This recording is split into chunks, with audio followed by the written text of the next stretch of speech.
नमस्ते नमस्ते म समीर कमेडियन तपाईहरुमा छोटो मिठो भ्लग लिएर उपस्थित भइसकेको छु। के कस्तो लाग्छ लाइक कमेन्ट शेयर गरिदिन नभुल्नु होला र साथसाथै सबैजनामा चाहिँ अनुरोध गर्दछु कि लाइक धेरैभन्दा धेरै शेयर गरिदिनु होला।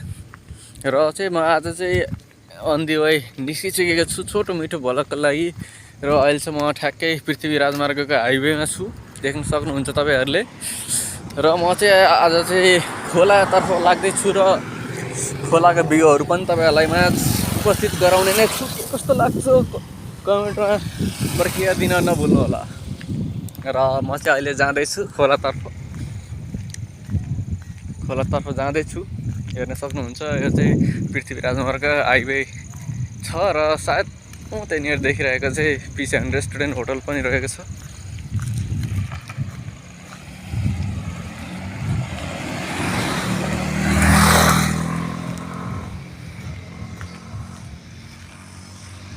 ल म चाहिँ लागि अब खोलातर्फ लाग्दैछु गाइज।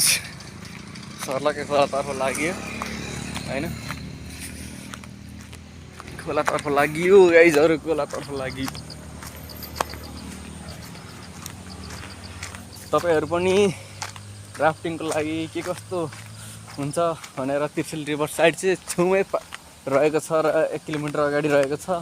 आउन घुम्न इच्छुक हुनेले आउन सक्नुहुन्छ। र म चाहिँ अहिले खोलातर्फ लाग्दै छु र तपाईहरुलाई खोलाको भ्यूहरू देखाउने नै छु। र मसँग भएको प्रतिभाहरू हेर्नको लागि चाहिँ मेरो सर्ट भिडियोमा गएर हेर्दिनु होला। मेरो सर्ट कमेडियन भिडियोहरू रहेको छ। र म चाहिँ अहिले ठ्याक्कै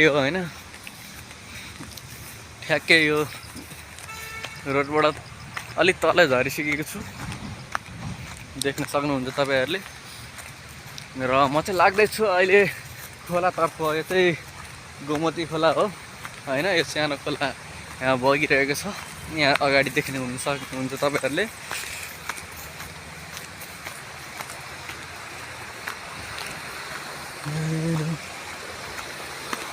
यो चाहिँ गोमती खोला रहेको छ, सानो बगिरहेको छ यहाँ।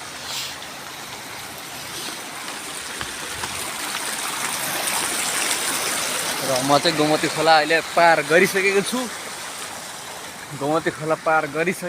हैन गाइजहरु, गोमती खोला पार गरिसकेको छु मैले।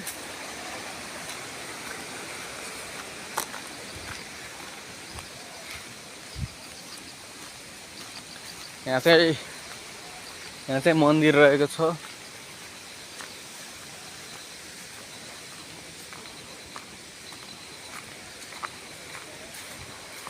मन्दिर रहेको छ यहाँ चाहिँ हैन, मन्दिर रहेको छ यहाँ चाहिँ। र म चाहिँ ठ्याक्कै खोला नजिकै आइपुगिसकेको छु। र साथै यो गोमती भइरहेको मन्दिर पनि देख्न सक्नुहुन्छ तपाईहरुले। दर्शनको लागि आउन सक्नुहुन्छ। र म चाहिँ अहिले खोलातर्फ लागिसकेको छु गाइजहरु। फाइनली गाइज म चाहिँ आइपुगेँ तिर्सिल रिभर साइड। अब के कस्तो लाग्छ कमेन्टमा पनि गरिदिनु होला। कमेन्ट लाइक शेयर गरिदिनु हुनुहुन्छ भने विनम्र अनुरोध गर्दछु हैन। म चाहिँ ठ्याक्कै आइपुगिसकेको छु गाइजहरु, देख्न सक्नुहुन्छ तिर्सिली रिभर।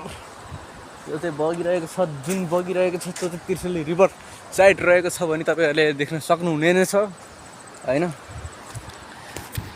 यस्तै भिडियो हेर्नको लागि मसँग जुड्नु होला र लाइक कमेन्ट शेयर पनि गरिदिनु होला। र लाइक शेयर कमेन्ट गरिदिनुको लागि विनम्र अनुरोध पनि म गर्दछु तपाईहरुलाई। र के कस्तो लाग्छ मेरो भ्लगहरू हेरिदिएर मन पराइदिनु होला हैन, नमन परे नि मन पराइदिनु होला। अहिले चाहिँ म ठ्याक्कै आइपुगिसकेको छु यो गोमती तल तिर्सिली रिभर बगिरहेको ठाउँमा, देख्न सक्नुहुन्छ तपाईहरुले गाइज। ठ्याक्कै पारिपट्टि चाहिँ तपाईको कच्ची बाटो पनि रहेको छ, त्यो दर्बुङतर्फ लाग्ने छ। यो धादिङ जिल्लाको बेनीघाट रोराङ गाउँपालिका वडा नम्बर 3 को तिर्सिली रिभर साइडबाट 1.5 किलोमिटर अगाडि ठ्याक्कै खोलामा रहेको छु म चाहिँ। देख्न सक्नुहुन्छ तपाईँहरूले होइन, भ्यूहरू पनि यहाँबाट देखिने सक्नुहुन्छ। र पारिपट्टि देख्नुभएको यो बालुवा छ नि, जहाँ बालुवा, त्यहाँ चाहिँ तपाईँहरूको फायर क्याम्प जस्ता टेन्टहरू राखेर चिकन पोलेको यताउति फायर क्याम्पको लागि पनि आउन सक्नुहुन्छ। के कस्तो लाग्छ कमेन्टमा नभुल्नु होला। यति भन्दै म समीर कमेडियन र समीर भ्लग तपाईँहरू माझबाट बिदा हुन चाहन्छु। हस्त, धन्यवाद।